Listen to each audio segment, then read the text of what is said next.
Since this video is releasing so close to the launch of Spider-Man 2, I figure I should avoid doing spoilers as much as possible.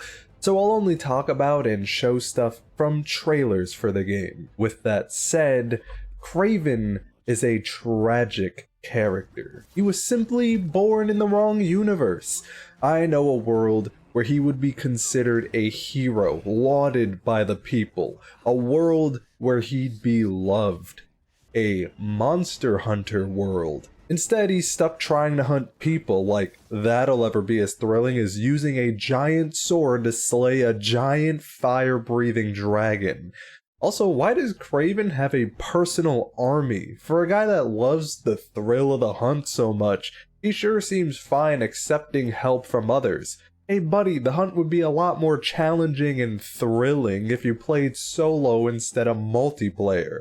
And if he's really gonna claim he's a hunter, then he really should be carving, skinning, and or eating the people he kills. Hunting for sport is wasteful, a waste of life, and a waste of resources. I'm just saying, Craven seems to have forgotten his roots. At this point, he's just an animal-themed mob boss. Anyone else think it's pretty funny that Spider-Man legitimately can just fly now? Both of them flying? It just isn't what you would expect out of Spider-Man. Is this a thing certain species of spiders can do in Australia or something?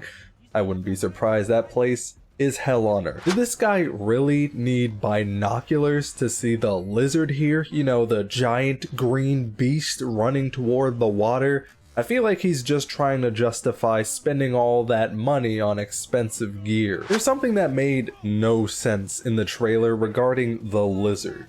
How was the lizard okay after the chase sequence? And it has nothing to do with Craven, or Craven's army, or the Spider-Mans. I just don't get how Lizard could possibly survive swimming through those polluted ass New York waters. And I can say that as someone who grew up in New York. My man Lizard should have immediately hopped back out that water, hacking up his lungs. That shit is not swimmer friendly. It must be so disgusting to be stuck to the wall behind the symbiote web.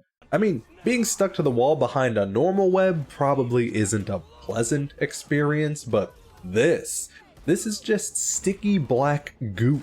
How long does it take to get out of your clothes, your hair? It clearly takes more than water to wash away, seeing as though symbiote suit Spidey can fall in the Hudson River and hop out just fine. And what if it gets in your mouth or an open wound?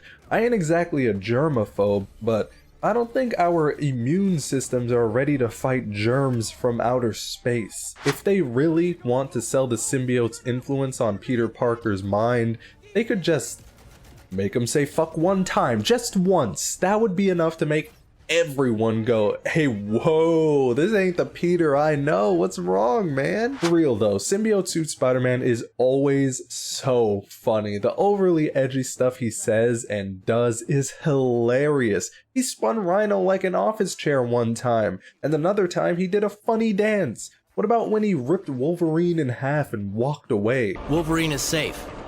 Get back here and pick him up. Can't forget the... I'm just glad this incarnation of symbiote suit Spidey in Insomniac's Spider-Man 2 is funny too. From the way he tosses this person out of the way to... It's got big teeth. So do I. My only hope for the game is that he does something even half as funny as...